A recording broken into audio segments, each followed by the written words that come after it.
ce tot la tine mă întorc. Ca și când încerci să uit.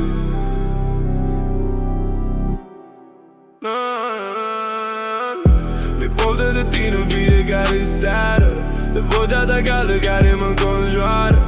Și încerc să te scot din sufletul meu, dar orice fac ajung iar la chipul tău. Mi poftă să vii iar fără să spui nimic, să mă strângi în brațe măcar un pic, că de când ai plecat parcă nu mai sunt eu. Și purdorul tău tot mai greu. Au trecut atâtea nopți peste mine, dar nimeni nu m-a făcut să simt ca tine. Toți vin și pleacă, dar nu-mi pasă. Tu m-ai lăsat cu inima arsă. Te vreau înapoi, dar e prea târziu. Și mă întreb dacă ți-a rămas parfumul meu, că unele iubiri nu se termină ușor, rămân ascuns adânc în interior. Și doare când te caut în oameni străini,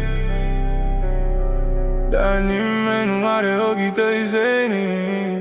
Mi poftă de tine în fiecare seară, de vocea ta caldă care mă conjoară. Și încerc să te scot din sufletul meu, dar orice fac ajung iar la chipul tău. Mi poftă să vii iar fără să spui nimic, să mă strângi în brațe măcar un pic, că de când ai plecat parcă nu mai sunt eu.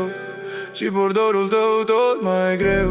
Poate într-o zi o să uit ce-am avut, dar acum încă doare prea mult. Și dacă mă întreabă lumea ce vreau, îți spun că doar lângă tine vreau să mai stau. Mi poftă de tine, poftă de tine, poftă de tine, poftă de tine, mi poftă de tine. Mai mult decât pot spune.